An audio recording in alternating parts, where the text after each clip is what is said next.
നിലമ്പൂർ ഉപതെരഞ്ഞെടുപ്പ് പ്രചാരണത്തിൽ ബഹുദൂരം മുന്നിലായിരിക്കുകയാണ് ഇടതുമുന്നണി. തുടക്കത്തിൽ സ്ഥാനാർത്ഥിയെ പ്രഖ്യാപിച്ച് രംഗത്തിറങ്ങിയ UDF പ്രചരണത്തിൽ ഇപ്പോൾ കിതയ്ക്കുകയാണ്. KC-യിലൂടെ പെൻഷൻ കൈക്കൂലി എന്ന പ്രസ്താവനയും AK ആന്റണിയുടെ മുൻപത്തെ മലപ്പുറം പരാമർശവുമെല്ലാം തന്നെയാണ് ഇതിന് കാരണം.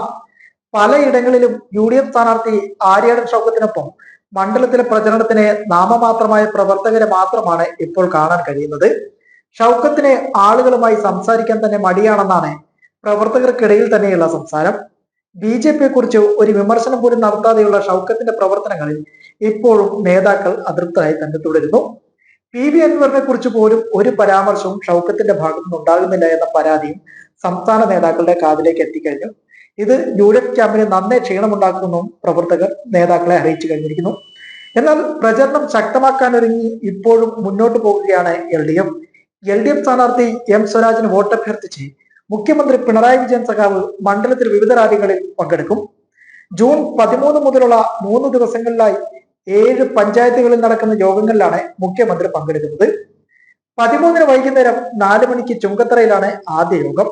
തുടർന്ന് മുത്തേടത്തും മുഖ്യമന്ത്രി സംസാരിക്കും. 14 വഴിക്കടവിലും എടക്കരയിലും എന്നീ കേന്ദ്രങ്ങളിലും 15 പോത്തുകല്ലിലും ഒപ്പം കരുളായി, അമരമ്പലം എന്നീ പഞ്ചായത്ത് റാലികളിലും മുഖ്യമന്ത്രി പങ്കെടുക്കുകയും ചെയ്യും. മുഖ്യമന്ത്രി ഉദ്ഘാടനം ചെയ്ത നിലമ്പൂർ LDF കൺവെൻഷൻ ചരിത്രത്തിൽ തന്നെ വലിയ വിജയമാക്കി തീർക്കാൻ സാധിച്ചിരുന്നു. ഇത് LDFനെ സംബന്ധിച്ചിടത്തോളം വലിയ ആവേശത്തിലാക്കി കഴിഞ്ഞിരിക്കുകയാണ്.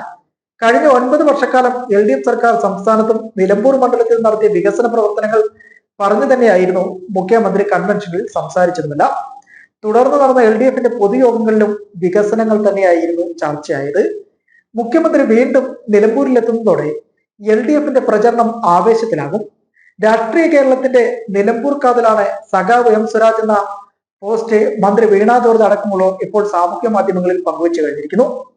തലസ്ഥാനത്ത് മന്ത്രിമാരുടെ സാന്നിധ്യമാകട്ടെ ഇപ്പോൾ കുറവാണ്. പക്ഷേ M സ്വരാജിന് വേണ്ടി നിലമ്പൂരിൽ വോട്ടഭ്യർത്ഥിക്കുന്ന തിരക്കിലാണിവർ. എന്നാൽ ആവശ്യമുള്ളപ്പോൾ തലസ്ഥാനത്തെത്തി വീണ്ടും തിരികെ നിലമ്പൂർ മണ്ഡലത്തിൽ എത്തി സാന്നിധ്യം അറിയിക്കും. ഇതാണ് മന്ത്രിസംഘം ഇപ്പോൾ ചെയ്യുന്നത്. എന്തായാലും പാർട്ടി പ്രവർത്തകർ വലിയ ആഘോഷത്തിലാണ്. ജനാധിപത്യത്തിന്റെ ഉത്സവമായ തെരഞ്ഞെടുപ്പിൽ പാർട്ടിയെ തള്ളിപ്പറഞ്ഞു പോയ എതിരാളി PV അൻവറിനും സർക്കാരിന്റെ വികസനങ്ങൾക്ക് മേൽ വ്യാജ ആരോപണങ്ങളും ആക്ഷേപങ്ങളും പടച്ചുവിടുന്ന പ്രതിപക്ഷത്തിനും കൂടിയുള്ള മറുപടി കൂടിയായി ഈ തെരഞ്ഞെടുപ്പിനെ മാറ്റാൻ LDF അരയും തലയും മുറുക്കി രംഗത്തിറങ്ങിയിരിക്കുകയാണ്.